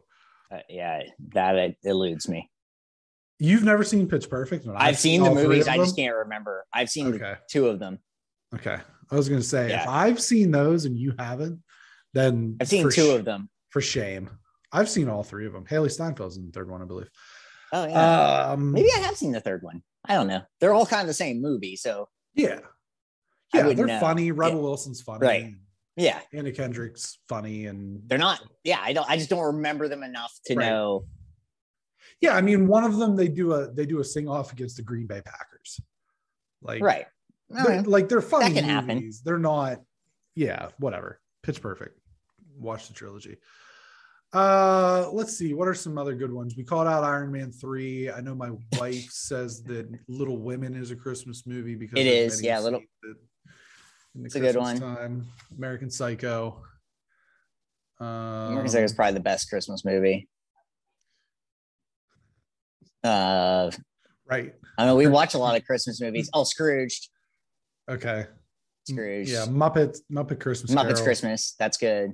Yeah, we were watching Santa Buddies earlier. So I don't know what that is. It's a big Dale. Like Dale Walker really likes those movies. Oh, okay. So shout out to Dale. Yeah, shout out Dale. Like the Air Bud franchise. Yeah. Yeah. He owns it on Blu-ray, I believe, and laser. Yeah, the whole like box set. Yeah. So we'll move on to a different kind of season's givings.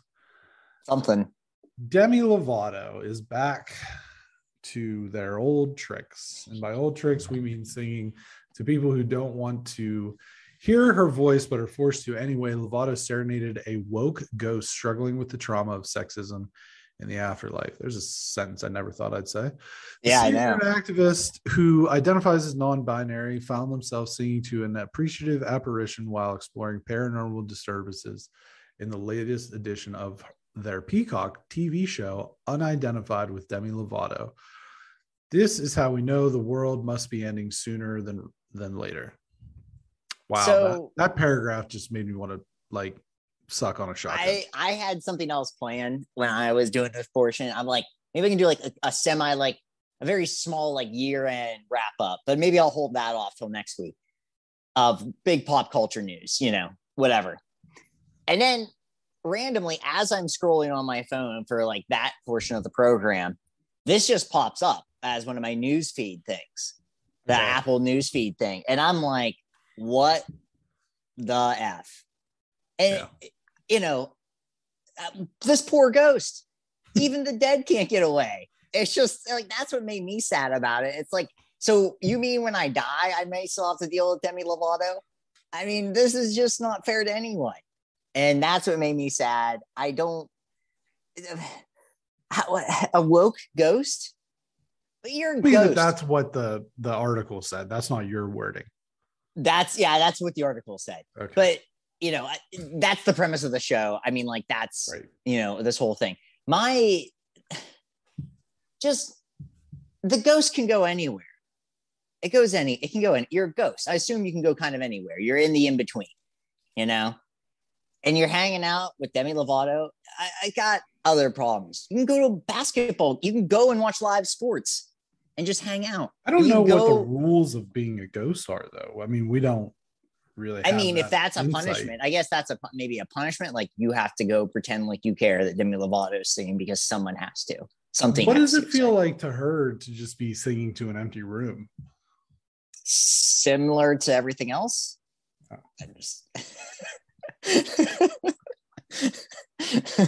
Yeah. This is the same person that said that they want aliens to be named something else because it's disrespectful to aliens. Yeah, extraterrestrials, not aliens. Yeah, because they're extra, just like they is extra.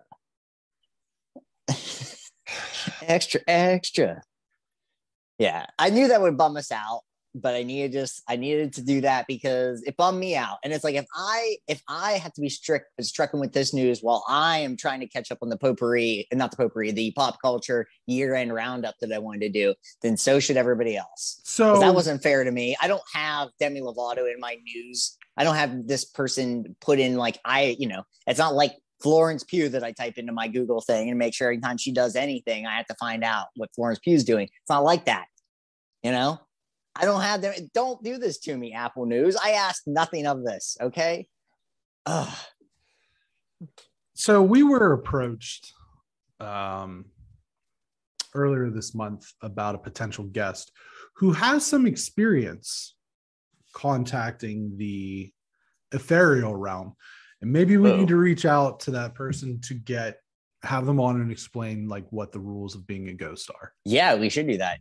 So that we can kind of nail down what this apparition was up to.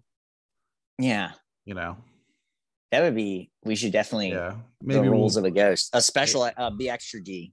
Yeah, we'll the G will stand for ghost. Maybe we'll pursue that and guest.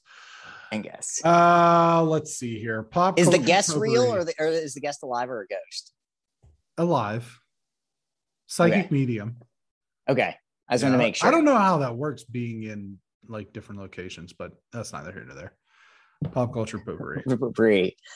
Spider-Man has the second best domestic opening ever, pandemic or otherwise, falling short of Avengers Endgame and just passing Avengers Infinity War. Its $260 million domestic opening obliterates the now second best pandemic era opening, Venom, Let There Be Carnage, which sat at $90 million and has already passed the entire domestic run of every other movie during the pandemic. The previous champ in that category was Shang-Chi, which made $224.5 million in global affairs. Marvel's Web Slinger crawled to a total of $587.2 million. You wonder if there will be a little bit of like people going back to see it, because that was one of the things that I think hurt the overall box of like Black Widow and Shang-Chi, was that people saw it once and didn't go back. Whereas with movies like Endgame and Infinity War, saw them multiple times. I saw each of those three times in the theater. Same. So we'll see where this ends up, but I can't imagine. The other thing too is like this weekend will be weird because it's Christmas. Yeah. So it's like, are you going to go? I mean, we always used to see a movie on Christmas. My mom and I always, that was like our big tradition, was like after you do everything, we went and saw a movie. And I saw a movie with Ty on Christmas before. You know, I've done it. It's just kind of a rarity. You know what I mean? Yeah. But yeah, I don't know. I'll be curious to see where this ends up. I think when we did our movie year in review wrap up with, excuse me, Tony and Nick from My Mom's Garage podcast, we had said that No Time to Die was the current like global box office champion for this year. And I'm sure this will push it to the side, but the question is how soon and how much. Right. So we'll just kind of see. But the other thing that it does have now in its advantage is you have kids who are on winter break and now will have access to like that Tuesday afternoon matinee sort of thing. Yeah. Yeah. I mean, good for it because it's awesome. I mean, like that's another thing too, is like what a movie to actually do this because it is so good. Post Spider-Man No Way Home sees fans take to the internet to campaign for an Amazing Spider-Man 3. Additionally, rumors are circulating that Spider-Man 4 starring Tobey could be happening. Both of these are not going to happen. No, neither is going to happen. No. I understand the Andrew Garfield thing because he's so charming in this movie, but just let him be charming in this movie and let that be, you know, what he does. He's moving on to different things. And, you know, Tobey's great. I'd watched the first two Spider-Man movies again because of this. And it's like, those are great. Third one is not so great. It's fine. But let those be. Just let them be what they are. And we're, you know, we have what we have now. Yeah. So we will move on. We normally have this as a normal topic, but this week it was just the challenge had their reunion. MTV had the challenge. We finished up Spies, Lies, and Allies. And it was a 2-hour long special. It was a long episode. And also my DVR thing, whatever, on my YouTube TV was all screwed up and made me watch commercials. So it was actually 2 hours for me. Yeah, it sure was. And that was rough because it was just people yelling at each other. And it did two things. Maria Menounos, awesome. She should host just about everything. She was like yelling at people. Like she was getting into like, you need to do stuff. She was the grown up in the room. And also it was just made me like Amanda more. I was just, this is the season where I like Amanda more. I'm just going to say nothing weird. It's just like, I like her. She is a good player. People kind of treat her like crap. Well, she's a good enough player. She knows how to play the game, and people treat her like crap. And it was a very low level Devin episode. They got nothing from Devin. So that was, was weird. Go ahead. CT was just not there, and he was, on camera but not there. And it was mostly just people yelling at each other. And then we got serenaded at the end by Emmy. If you want to call it that, yeah. I think that the main focus of this was just everybody tearing Tori down, which is fine. I loved when they would cut to CT not paying attention to what was going on. That was so funny. He's just like, he's like, what? Coffee, playing, like swatting at a fly. Excuse me, I'm not 100% sure what we're even talking about here. And honestly, I would say my favorite thing was TJ making a cameo. Oh yeah, his appearance was amazing. And him and basically getting asked the question, who's the biggest knucklehead? And he's like, Devin, Kyle, a little bit of Nelson, Josh. That was nice. I like it when TJ shows up. Yeah, he looked very in vacation mode too, which was just there was terrific. Like a guitar in the background. Yeah, he's just chilling. Yeah, he's just hanging out. TJ. Just being Tej. Yeah, it was just a lot of yelling. And I don't think that we really learned anything new. Like, Fessy's kind of a crappy person. And, other than that, not a lot was really unearthed from this. There was people that I was like, that they talked like halfway through the thing. And I was like, oh, that person's here. Yeah, that was a lot of that where they invited too many people. Once, like, the season had too many people in it, and then they invited too many people to the actual reunion. Yeah. I think the reunion should be no more than 10 people. Yeah, I would agree with that. Because there's just people I don't care about. Yeah.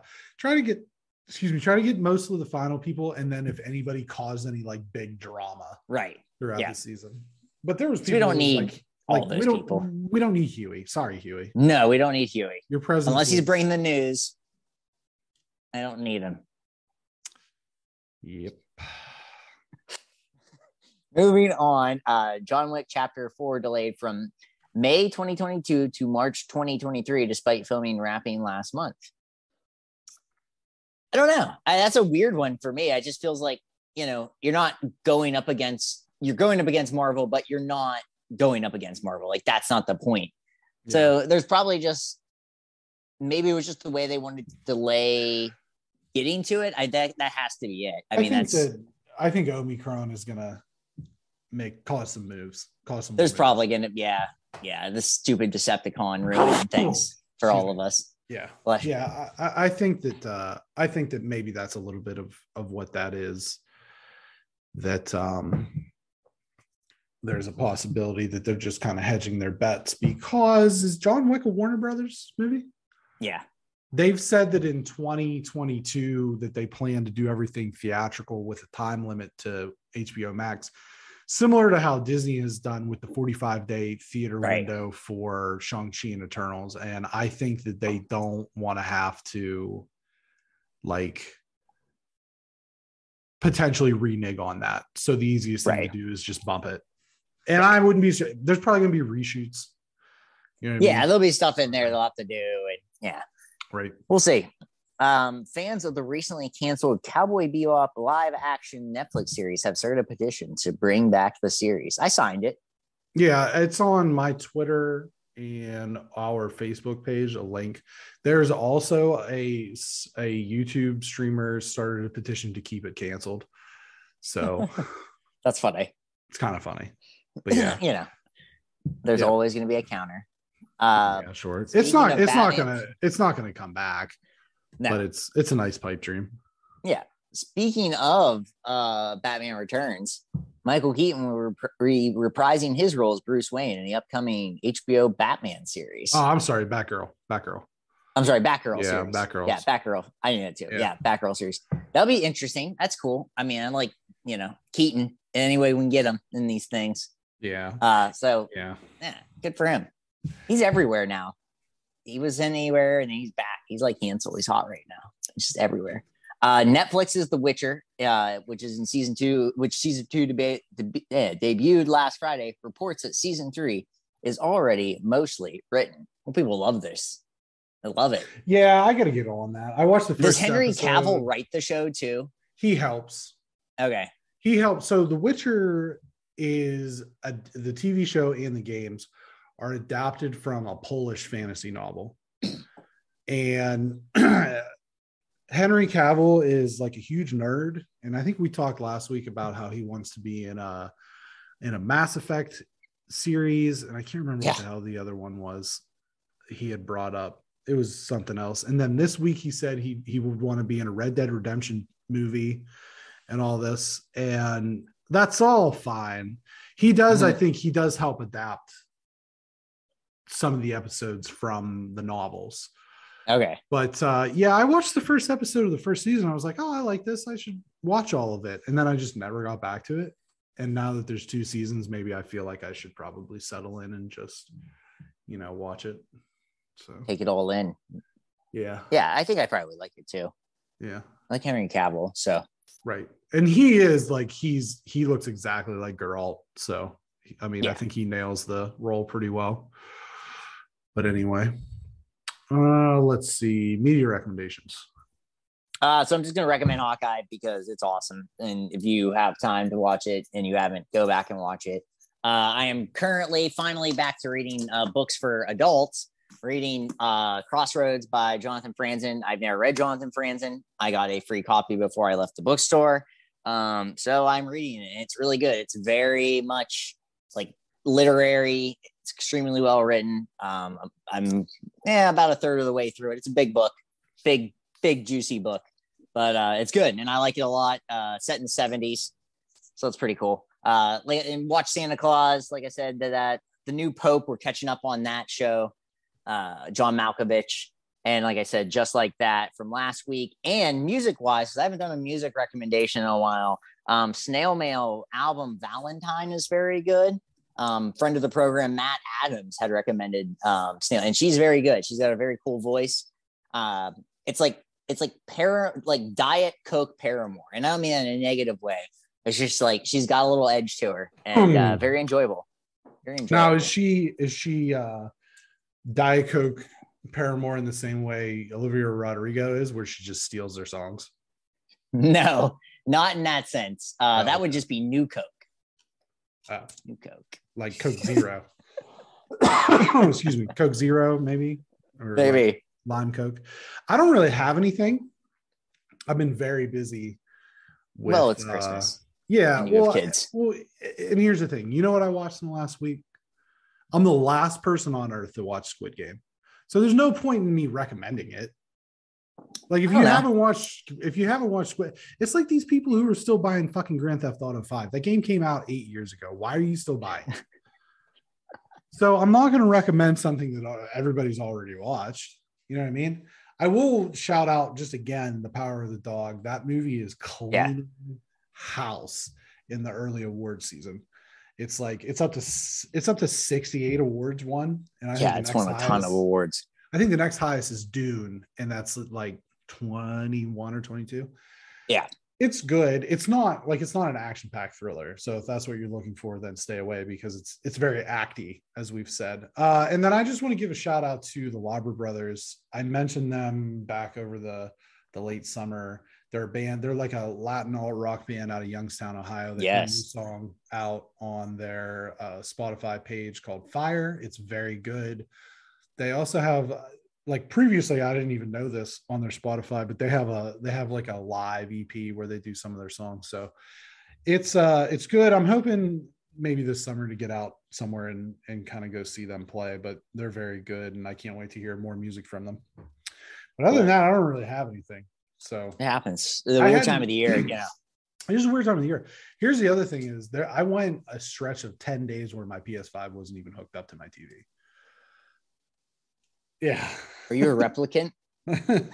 Maybe I'm a variant.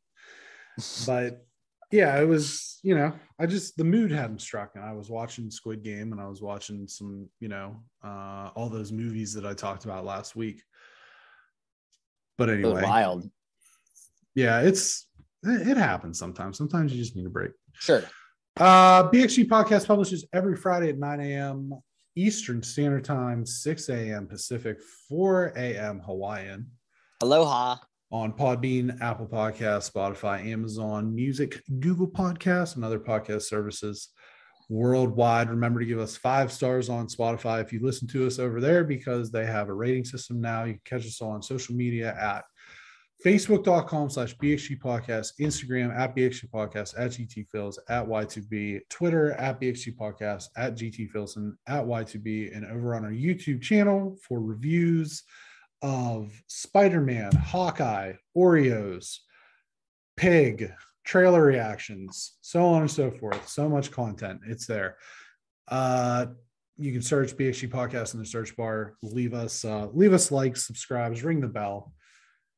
And yeah, if you've made it this far into the episode and you haven't subscribed or followed or whatever, just, I don't know what you're waiting for. Come out from under that rock.